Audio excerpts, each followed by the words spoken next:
미주한인 우리 세상. 안녕하세요. 미우새입니다.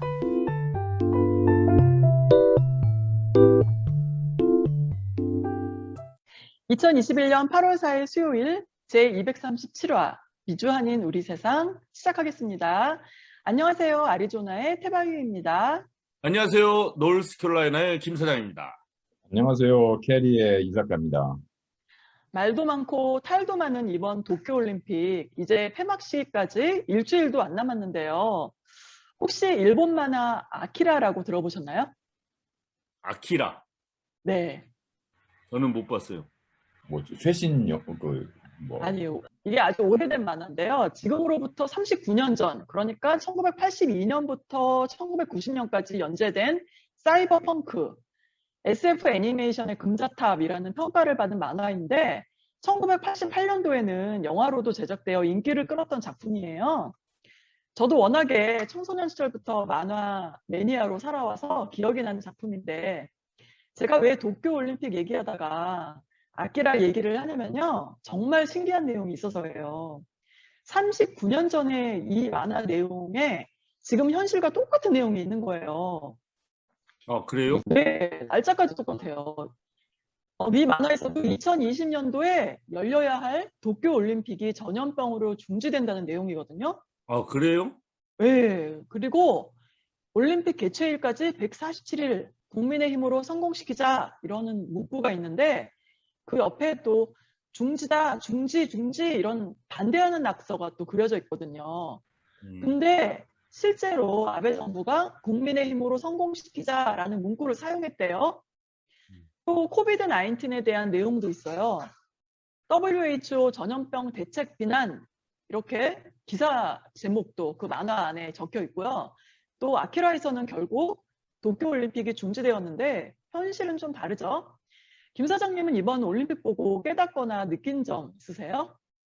제 생각도 생각이지만 이제 언론에서 주로 이번 도쿄 올림픽에서 좀 특이한 점들 얘기한 것 중에 기억에 남는 게 그 나오미 오사카 테니스 선수가 네. 엄마가 일본인이고 아버지가 하이티인이고, 그래서 하이티 국적도 있고 미국 국적도 있고 일본 국적도 있는데 이번에 일본 선수로 진출했잖아요.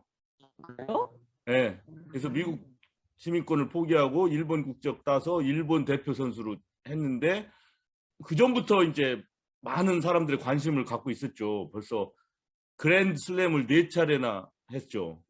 큰 대회 4개나 우승을 했고 아주 한참 쭉쭉 커나가는 테니스 선수인데, 이 국적을 바꿔서 일본으로 가니까 조금 팬들의 비난도 많았어요. 막 기대도 많고. 근데 1차전, 2차전 잘 역시 큰 선수답게 이겼는데 뭐 3차전에서 아주 무참하게 졌거든요. 오, 그렇구나. 그래서 탈락했죠.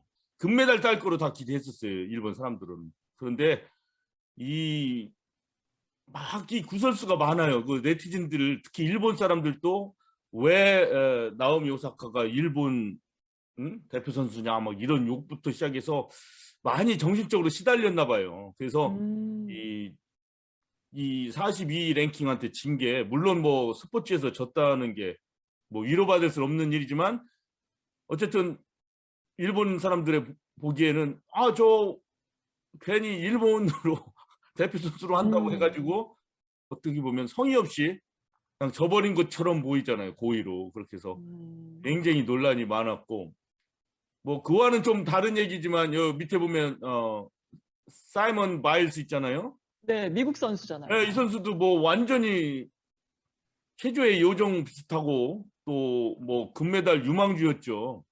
그렇죠, 그렇죠. 기대를 무지하게 가졌는데 갑자기 경기 도중에 정신적으로 좀 힘들다고 해서 그냥 떠나버렸잖아요. 네. 네, 그래가지고 뭐 그야말로 멘붕이 왔죠, 멘붕이. 그 미국 체조 선수단한테는 가장 유망주가 그냥 떠나버리니까 어떻게 해요. 근데 그 언론에서는 그렇게 얘기하더라고요. 요번 올림픽에서 보면 이렇게 나오미 오사카나 사이먼 바일스처럼 참 정신적으로든지 뭐 육체적으로도 힘들면 그만둘 수도 있다. 아무리 유망주라도. 그리고 또 이 메달에 대한 기대, 이것 때문에 선수들이 갖는 부담은 너무 커서 어떤 때는 이렇게 경기를 뭐 잘 못하거나 아예 포기하기도 한다. 이런 얘기를 많이 했는데 결국 그거예요. 더 존중을 해야 된다는 거죠. 그것도 하나의 용기라고 바이든. 네, 그런 식으로 보는 시각이 있어서 좀 긍정적이었어요. 그렇죠. 그리고 어제 뉴스에 마지막 게임에 나가서 동메달 땄다고 나왔거든요. 예, 다시 나왔죠. 예, 예. 올림픽 그러면 물론 좋은 뜻으로는 여러 가지 어려움을 난관을 극복하고 뭐 열심히 운동을 해서 올림픽에서 마침내 꿈을 이루고 이게 이제 하나의 우리 인류의 저력 뭐 이런 거를 보여주는 게 올림픽이 참맛이 아닙니까 그동안. 그래서 뭐 예를 들어 뭐 라면만 먹고서 막 마라톤 1등 한다든가 뭐 이런 걸 막 강조했잖아요. 그전에는. 맞아요. 감동 스토리. 그렇게까지 하면 안 된다는 거죠 이제는. 물론 세계 신기록을 수립하고 이런 아주 감동을 주는 거긴 하지만 그 안에 혹시 여러 가지 그 사람들의 구설수라든가 어떤 기대감에 의한 부담, 정신적인 압박 이런 것이 있을 때는 선수 보호 차원에서 선수가 중도 포기하거나 그만두더라도 이해를 하자 그런 언론의 얘기를 듣고 좀 참신하게 생각했습니다. 그리고 이 오른쪽에 보이는 사람은 벨라루스라는 나라의 알렉산더 루카셴코 대통령이에요.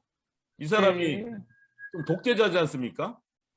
예. 그런데 이제 최근에 그 국무회의 때 우리 벨라루스가 말이야 이 선수들 지금 키워가지고 메달 따러 보냈던 이것들이 하나도 못 따고 있어 하면서 이게 다 헝그리 정신이 부족해서야 했다고 예, 그게 뉴스에 많이 나왔어요. 그러니까 여기에 연관이 돼요. 우리도 국가를 막 이렇게 아니면 자기 정치적인 이해관계를 위해서 올림픽을 이용하려고 한다든가 선수들이 희생을 강요하고 너 뭐 다리가 부러져도 뛰어 끝까지 완주해 이렇게 하면 안 되겠다. 요거를 이번 올림픽에서 저는 깨달았어요. 네. 어떻게 유 작가님은요? 네덜란드 여자 선수 1500m 여자 선수 그 초반에 넘어졌어요. 다른 선수가 넘어졌어. 그래가지고 일어나서 뛰었는데 한 10명을 제끼고 우승했어요. 와, 인간성이 있지. 예. 굉장하다. 안 그럼 넘어졌으면 그냥 뛰었으면 어떻게 된 거야? 안 오, 넘어졌으면 그러니까. 그냥 오, 초능력이다, 그 완전. 그러게. 네. 아니, 저는 이번에 개회식 때 나온 음악을 듣고, 이거 너무한다, 대책 없다, 그러면서도 안타까운 마음이 또 들더라고요. 아니, 끝까지 이 일본은 전범국가답다, 이런 생각까지 들었어요. 왜냐면은, 예. 이번에 도쿄올림픽 관련해서 잘린 인물들 있잖아요. 근데 이 사람들 보면 학창시절 동급생을 이지매했다는 이유로 개회식 음악 감독인 오야마 다케이코가 있어요. 이 사람도 잘렸고 또 개폐회식 총괄 책임자 사사키 히로시기가 여성 연예인을 돼지분장시키자 뭐 그래서 좀 우스꽝스럽게 하자 이런 아이디어 내서 잘렸어요. 그리고 도쿄올림픽 조직위원장 모리요시로는 여성 비하 발언으로 잘렸잖아요. 근데 여러 차례의 경고에도 불구하고 A급 극우로 알려진 스기야마 코이치 이 사람의 그 음악 있죠? 이 사람이 작곡한 음악을 사용했다는 거예요. 이 사람이 어떤 사람이냐면요. 그 소녀상에 혐한을 한 유명한 극우 있잖아요. 사다모토 요시유키. 저는 이 사람이 제일 나쁜 사람인지 못된 사람인 줄 알았거든요. 극우. 근데 이 사람하고는 비교도 할 수 없을 정도의 아주 극극우. 그리고 아베의 오랜 동맹자이자 기부자.